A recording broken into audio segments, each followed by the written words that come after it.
Hey everybody, welcome back to Prince's Friend, exploring music through Prince. We have one last video for Volt Tracks before we move on to the rest of the set. Oh my gosh, so many great things coming out of this set, and I can't wait to talk about them.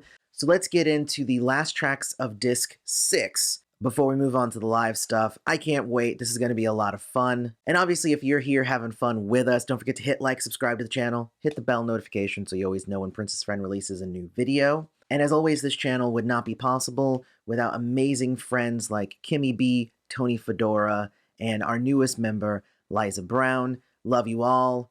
Let's get into this.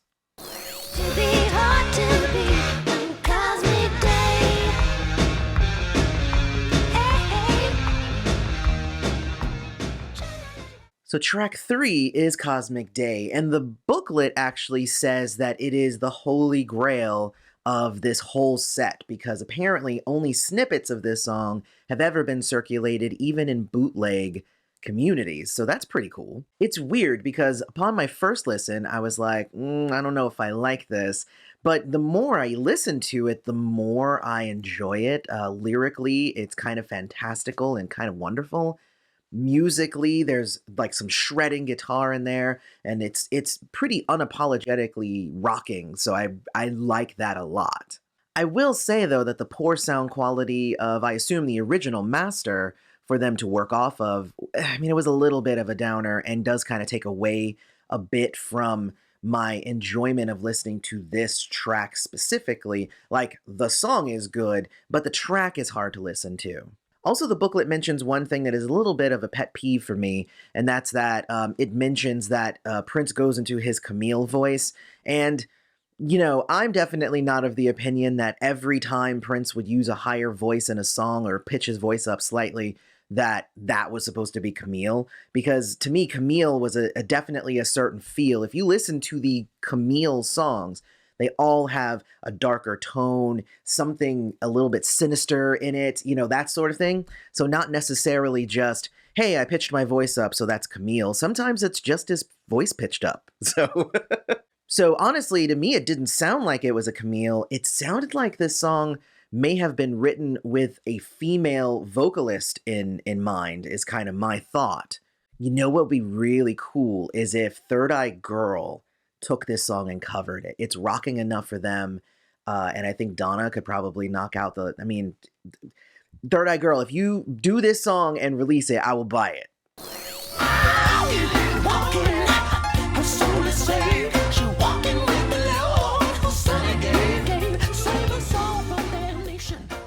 It's really weird for me that Walking in Glory did not make it onto any album. I think that it has all the elements of what makes a great Prince song. You know, it's funky, it's got some gospel-y, it's got some vocalization that's amazing.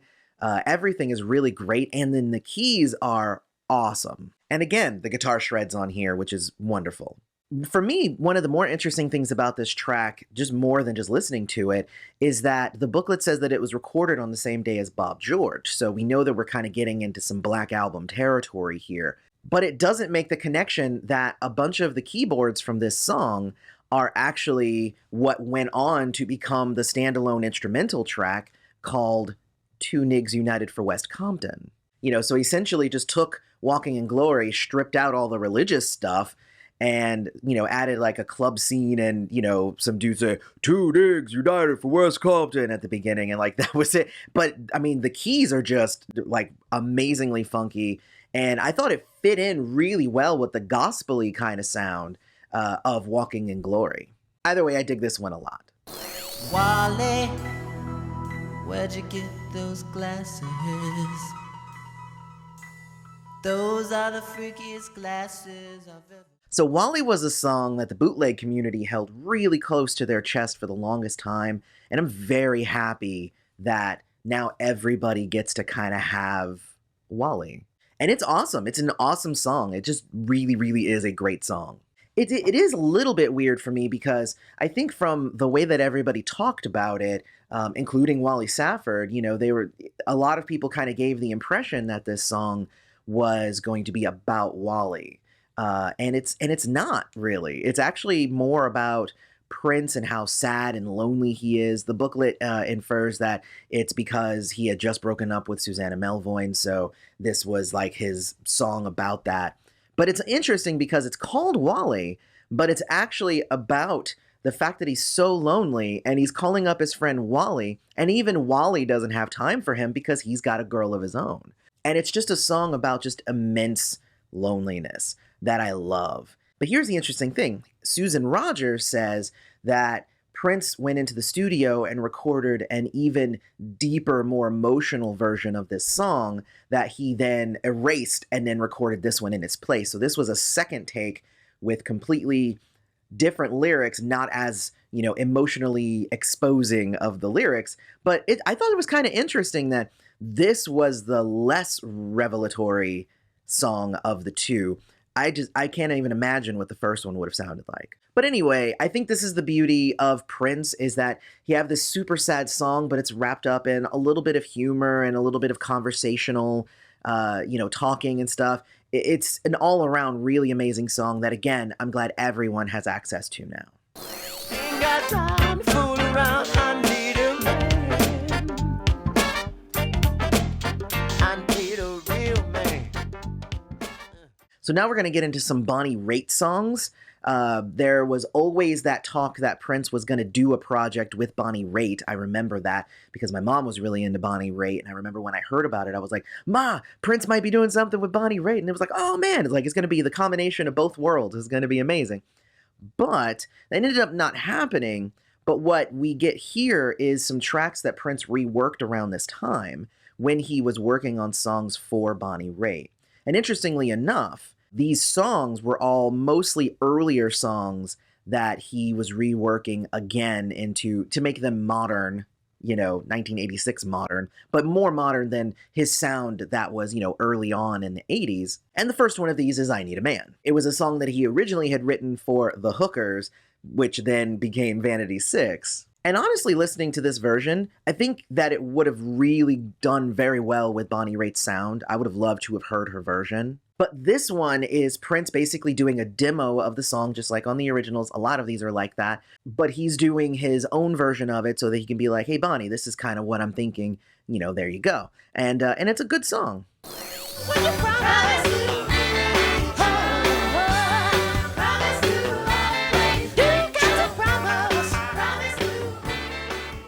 All right, so the next one is Promise to Be True. And it was another song that was taken from the early 80s. This one was actually tracked by Vanity 6 and Des Dickerson, the booklet says. But it was one that was offered to Bonnie Raitt.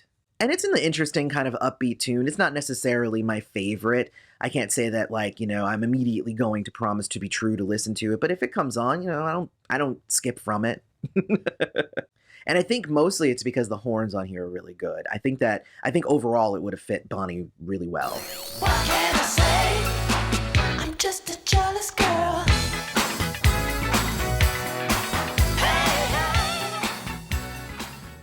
So Jealous Girl version 2 this one's an interesting one because I first listened to this one and I was like, this song is so good because it's so funny and scary, especially if you've had a stalker in your life, then you're like, ooh, I know what that's like, so it's kind of crazy. But it's from the stalker's point of view, and I like it because it's got some humor to it, but also it's pretty funky. I mean, it's hard to get away from the funk from Prince anyway. But it's one of those kind of funny, but also scary, but it's masked in this kind of happy tune. And I like it when artists do that. This one would have been, I think, my favorite of any tracks that Bonnie might have recorded. This is probably my favorite of the 4 tracks that were offered to her. But funny enough, it was originally written for Vanity 6 and even offered to the Bangles. And you know what I want? I want all of them to do their own version.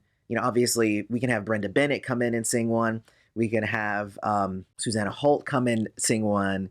And then we can have Bonnie Raitt come and sing one. And I would love to hear all 3 of them. Hey, just make it a trio. Have them sing it together. See, you guys all need to get together and do this song. There's something I like about being your fool. Can't explain my brains. And this song was offered to Jill Jones at first, and apparently, I don't know, it didn't actually say in the booklet why it didn't end up on her album, but it was one of the songs that could have ended up on her album. She chose different ones, I guess. And the booklet actually has a quote from Bonnie Raitt at this song. So even though it's not implicitly said that this one is one of the ones that was offered to Bonnie Raitt, it makes sense that within the context that since it said there were 4 songs, this one doesn't say it was, but it also has a quote from her. This is probably one of those. Anyway, Prince gave this one, apparently it originally did not have the reggae beat and whatnot. Prince kind of changed it up during this version. And I do like the song. It's a little simple. It's a good groove. I'm glad I have it. Big Town Wall. True love is what it's all about. So Prince ended up taking that original Big Tall Wall and he just ripped the song apart and built it back up from the ground up. So I find this version very cool. It's darker and it's slower, and I feel like it's kind of giving us a glimpse into the direction that Prince was going after Sign of the Times. Not necessarily for Sign of the Times, but I feel like he was already on the cusp of trying to build a new sound, because this one, I would say, sounds very different than pretty much everything else. And the booklet says that it was originally on a track listing for the Graffiti Bridge soundtrack, even though it eventually got taken off. So it was kind of forward-looking, I think, even though it was a song about something that happened in his past.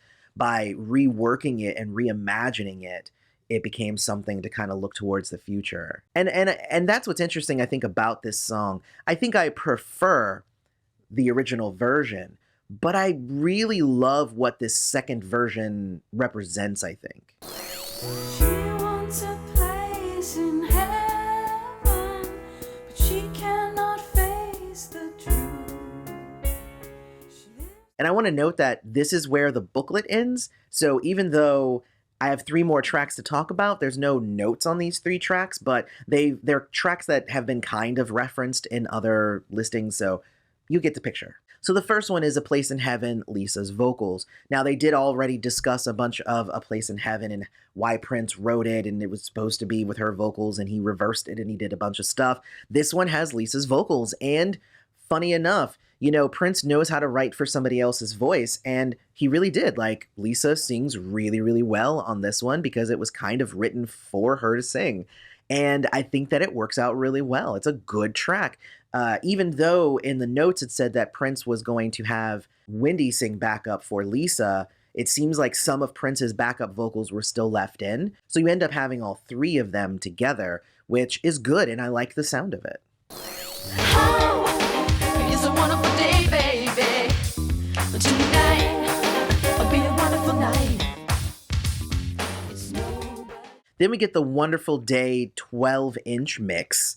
And so remember the song Wonderful Day, we talked about it a couple of videos ago. I really like that one, but it was all Prince. This one now includes the rest of the Revolution, specifically Lisa and Wendy singing the majority of the lyrics in the backup and stuff like that. It's also longer, which is always good, usually coming from a Prince song.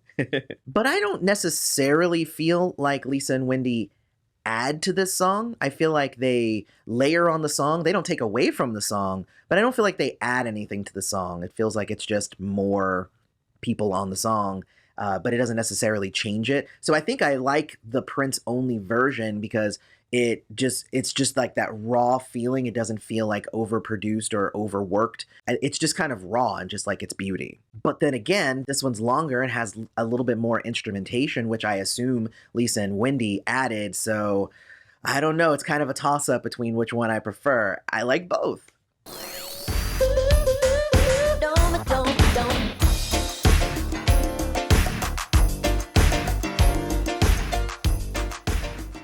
And then the last song we get is the Strange Relationship 1987 Shep Pettibone Club Mix. And I looked it up, and it looks like Shep Pettibone was a big DJ back in the 80s.